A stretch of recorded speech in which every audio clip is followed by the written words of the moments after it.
I'm so excited to be with you today because I have a momentous story in my life has happened this week, and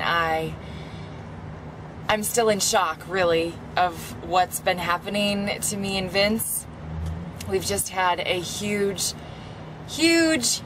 development in my career, in my music career, and I'm so happy that we're on episode 30 of Coffee Time and that you're all out there watching and I get to share this journey with you. It's just amazing.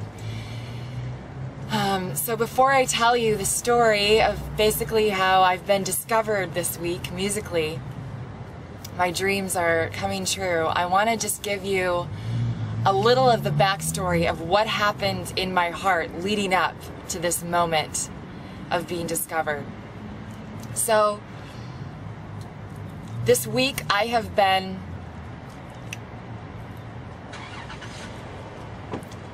sitting in Starbucks. It's December, the last week of November into December. I feel the excitement of my birthday. My birthday was December 3rd, and I love the month of December. And this time of year, I usually feel music more deeply than ever.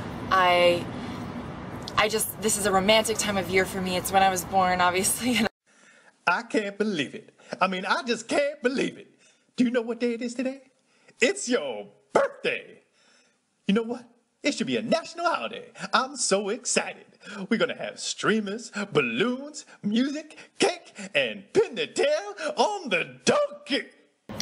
Sometimes music for me, my passion for music is so strong, it hurts. Sometimes I have to avoid listening to music because my passion for it is so deep, so full, that it's painful to expose myself to beautiful music. And so I was just in this place of like, oh, I gotta be doing music, but every time I start to feel that way, and when I say doing music, I mean I want to be performing live.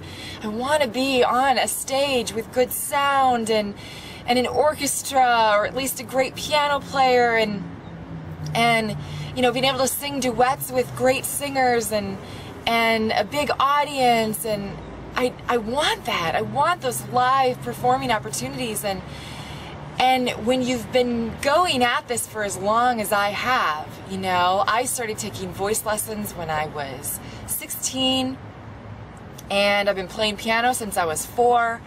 I was in all the musicals. I was the lead in all the musicals in high school, which was the time of my life. It was so amazing. And then in college I studied classical voice. I got a degree in vocal performance in music.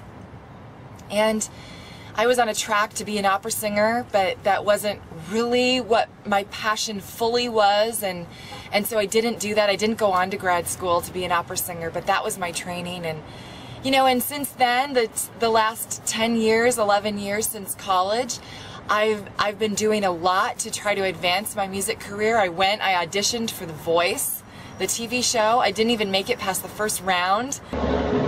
Don't give up on the dream, Noelle. Your fullest, biggest dream will be realized. Just imagine how you would sound singing any one of your songs with an orchestra on a huge stage. It would be phenomenal. And you singing live, nothing beats that. I said your voice deserves to be in big spaces. Don't doubt that. It will happen. Keep singing on your show. You will be singing on huge stages, no doubts. It's yours. Sing as one who knows you are destined for that stage. You know it, believe it, feel it. So that was November 30th. I sorted through a lot of stuff that day.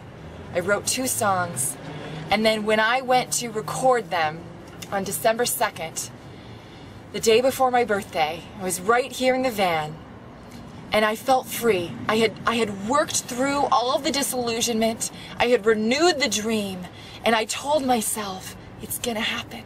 And I felt that joy as I was singing Take Me Away, as I was singing Fire, those 2 songs. I felt the joy and the dream renewed. I didn't know how long it was going to take to happen, to be discovered, for somebody to come and launch me and support me and to get this dream really going. I didn't know how long, but I knew it didn't matter, because I had recaptured the joy of just singing the way that brings me pleasure. And so I was sitting there singing, just like we were right here, just in this parking lot, this Starbucks parking lot right near Office Depot. And we got done recording those two songs. Take Me Away was the song I wrote for my birthday. It was an extra song. It was an extra music time. And we got done singing. We were putting the piano away. And this just precious man named Nathan Axel walked over to the van, because we still had the door open. I still had the couch up, because I lift up the couch for Vince to slide my little piano under the, it's kind of an ordeal every time we have to put the piano in and out under the bed, but it's worth it. So I'm like this, holding up this bed, and Nathan walks over and starts introducing himself as this. He had been a director of music in New York City, and he just told us about his career and how he knows good singing, and he was just so excited. He said, "I love your voice. I was listening to you sing and I just love your voice." And you know, he just asked me, "Are you performing anywhere? What are you doing for performing?" And I just said, "Well, I sing online, and you know, I'm looking for performing opportunities." And so we just started talking. I told him about my show, Noel Remembers. I told him how I have a dream of being on Broadway. I want to do a one-woman show, my show on Broadway. And his eyes just lit up. And then I told him that I have training in opera. And then he was like, wow. And we just felt, I said, "Can I take my picture with you?" So I took my picture with him. I just felt it, you guys.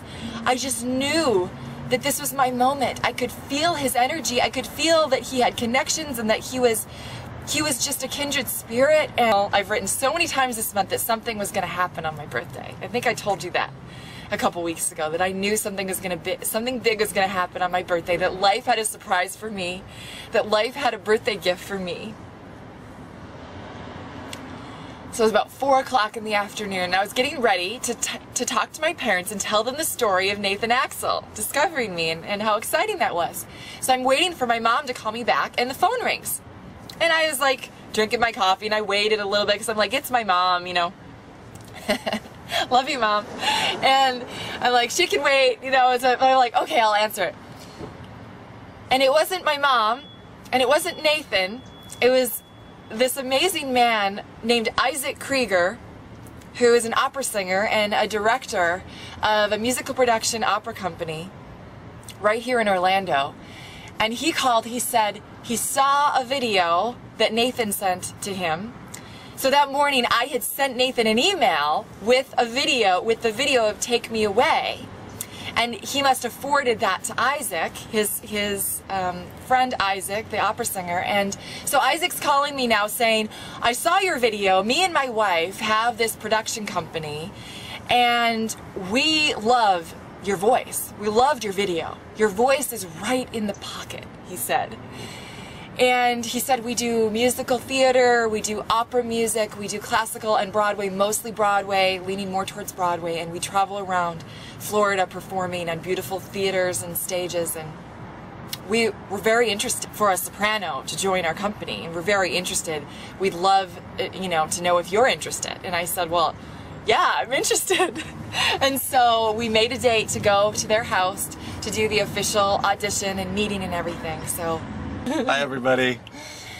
So today on Love Time, I want to give Vince an opportunity to share his side of the story of what's happened this week with us getting discovered. Not just me, it's Vince as well. You know, when Nathan called me, the man who discovered me musically, he was just as excited about Vince as he was about me. He said Isaac and Lizzie, the opera singer and accompanist, who were the directors of the music company that I was just hired by, they were so blown away by you, honey, and they were so blown away by all of the stuff that Vince is going to be able to offer to the company.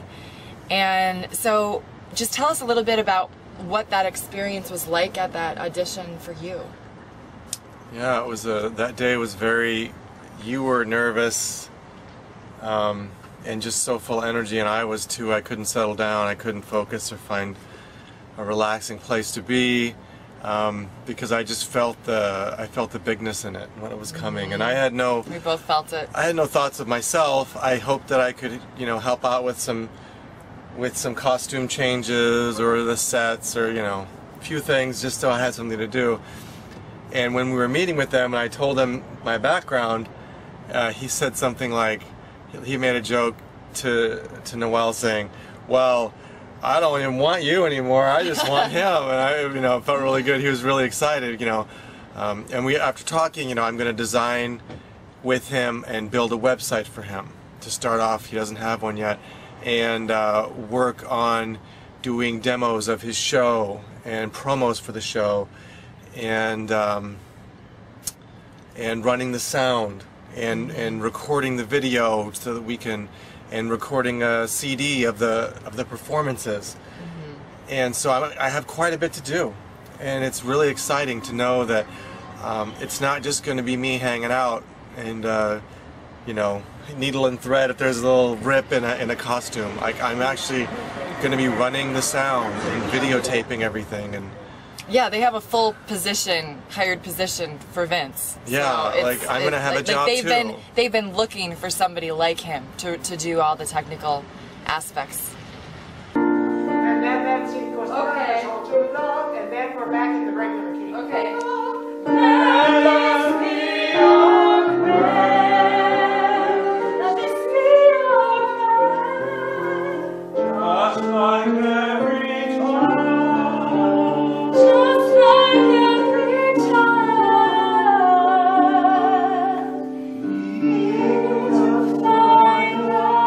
Everybody. We are having an awesome week.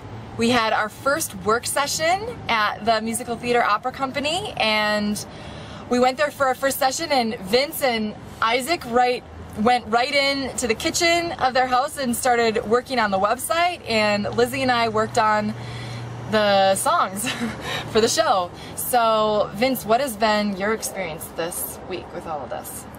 It's been really fun to be able to step into the role of designing the website, and I'm the one who really knows what's going on. You're the professional. The professional, and I get to come in there to an artist who has so much going on, and there's so much that he's doing, running the company, being the star of the company. There's so much he's marketing it, finding new gigs for us. And so getting him really focused and get it all in there, and again, it was really fun getting all the pictures he has and all the flyers, and because they've been doing this since 2004. So there's lots, and they haven't had a website yet. So I'm actually recording this video on New Year's Day because I had a singing gig last night. And so I was preparing for that performance and everything. Normally I record Coffeetime the day before, and I was going to take another week off this week, but the reason I'm doing Coffeetime today is because something so amazing happened yesterday, and I have to share it with you.